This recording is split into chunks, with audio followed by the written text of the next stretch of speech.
আজকের ভিডিও ষষ্ঠ শ্রেণীর মডেল অ্যাক্টিভিটিভ টাস্ক পরিবেশ ও বিজ্ঞান। এটি পার্ট 4 যে অ্যাক্টিভিটিভ টাস্ক দিয়েছে তারই আজকে উত্তর করে দেব। ভালো করে দেখো।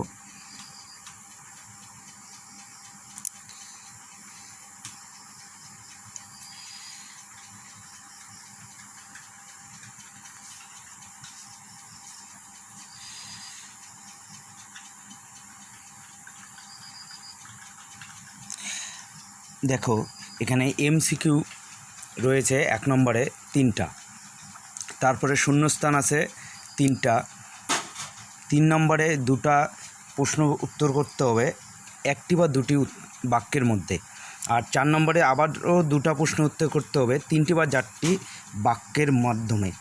অর্থাৎ এখানে প্রথম প্রশ্ন হলো সিনকোনা গাছের ছাল থেকে পাওয়া যায় রজন, কুইনাইন, রাবার, আঠা। সঠিক উত্তর হবে কুইনাইন। সিনকোনা গাছের ছাল থেকে পাওয়া যায় কুইনাইন। পরের প্রশ্ন কৃষিক্ষেত্রে সার হিসাবে ব্যবহৃত হয় তা হলো নুন, ম্যালাথিয়ন, কার্বারিল, ইউরিয়া। সঠিক উত্তর হবে ইউরিয়া। কৃষিক্ষেত্রে সার হিসাবে ব্যবহৃত হয় ইউরিয়া। 3 নম্বর প্রশ্ন কার্বন টেট্রাক্লোরাইডের সংকেত হলো ক নম্বর অপশনে CCl, খ নম্বর অপশনে CCl2, গ নম্বর অপশন দিয়েছে CCl4 আর ঘ নম্বর অপশন দিয়েছে CCl3। সঠিক উত্তর হবে CCl4, অর্থাৎ কার্বন টেট্রাক্লোরাইড এর সংকেত হলো CCl4। টেট্রা মানে 4 বোঝাবে, আর ট্রাই যদি বলতো 3 বোঝাতো, ড্রাই বললে যে এরকম 2 বোঝায়। এরপরে শূন্যস্থান রয়েছে 2-এর 1। শূন্যস্থানে সাগর কুসুম আর ড্যাশ মাছের মধ্যে মিথজীবী সম্পর্ক রয়েছে। সঠিক উত্তর হবে ক্লাউন মাছ। সাগর কুসুম আর ক্লাউন মাছের মধ্যে মিথজীবী সম্পর্ক দেখা যায়। পরের প্রশ্ন 2-এর 2 কোনো কঠিন পদার্থের বড় টুকরোকে ভেঙে ছোট ছোট করা হলে ছোট টুকরোগুলোর উপরিতলের মোট ক্ষেত্রফল বড়টার উপরিতলের ক্ষেত্রফলের তুলনায় বেড়ে যায়। সঠিক উত্তর বেড়ে যায়। পরের প্রশ্ন রান্নার বাসনের হাতলে প্লাস্টিকের আস্তরণ দেওয়ার কারণ হলো ধাতুর চেয়ে প্লাস্টিকের তাপ পরিবহন ক্ষমতা ড্যাশ, পরিবহন ক্ষমতা হবে কম। প্লাস্টিকের তাপ পরিবহন ক্ষমতা কম, আমরা এটা ভালো করেই জানি। প্লাস্টিক যেহেতু তাপের কুপরিবাহী পদার্থ তার জন্য, আর রান্নার বাসনপত্র সুপরিবাহী পদার্থ হয়, এই জন্য যে রান্নার বাসনের হাতলে প্লাস্টিকের আস্তরণ দেওয়ার কারণ হলো ধাতুর চেয়ে প্লাস্টিকের তাপ পরিবহন ক্ষমতা কম। এরপরে 3-এর 1 নম্বর প্রশ্ন বিভিন্ন প্রাণীদের থেকে জামা কাপড় তৈরির উপাদান পাওয়া যায়, উদাহরণের সাহায্যে ব্যাখ্যা করো। দেখো উত্তর জামা কাপড় তৈরির প্রধান উপাদান সুতাসহ অনন্য উপাদান আমরা বিভিন্ন প্রাণী থেকে পাওয়া যায়, যেমন রেশম মতের গুটি থেকে পাওয়া যায় রেশম বা সিল্ক দিয়ে, যেটা উন্নত মানের বস্ত্র তৈরি হয়। 1 নম্বর পয়েন্ট ছিল। 2 নম্বর পয়েন্ট হলো ভেড়ার লোম থেকে প্রাপ্ত উল দিয়ে গরম পোশাক তৈরি হয়। শুধু ভেড়া না, এমনকি ছাগল আবার কিছু খরগোশও আসে যাদের লোম থেকেও উল পাওয়া যায়। যাই হোক, শুধু ভেড়া দিলেও হবে, আরও অন্য অপশনগুলো টানলেও হয়। 3 নম্বর অপশন এছাড়াও বিভিন্ন প্রাণীর চামড়া দিয়ে চামড়ার জ্যাকেট তৈরি করা হয়। এটা আমরা জানি, বিভিন্ন প্রাণীর চামড়া যেমন শিল মাছ আছে বা পেঙ্গুইন ইত্যাদি জাতীয় থেকে জ্যাকেট বা ব্যাগ, এমনকি ব্যাগগুলোও তৈরি করায়।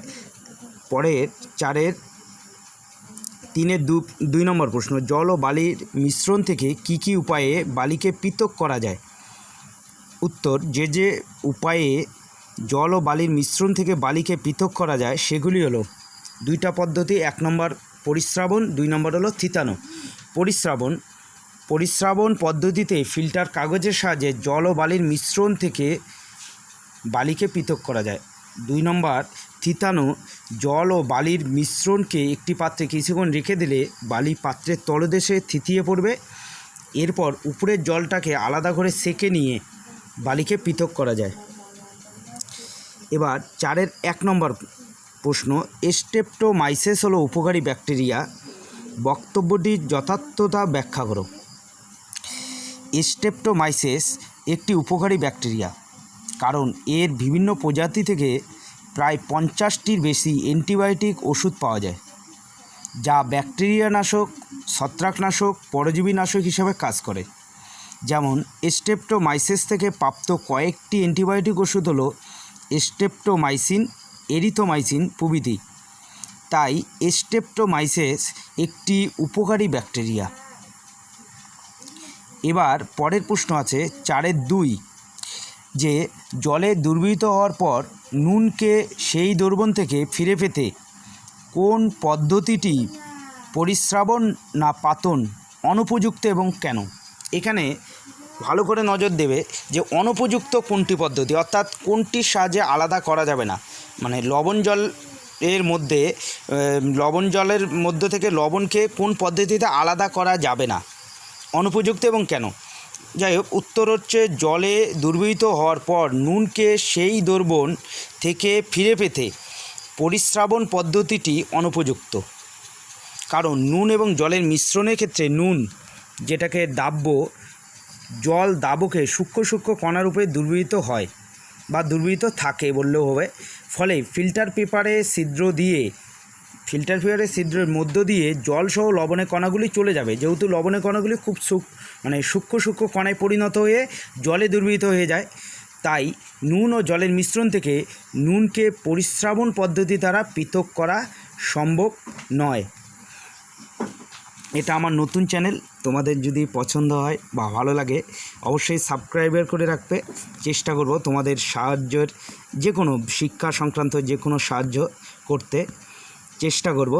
তাই পারলে সাবস্ক্রাইবার করে রাখবে এবং তোমাদের বন্ধুদের মধ্যে ভিডিওটা শেয়ার করবে। ধন্যবাদ।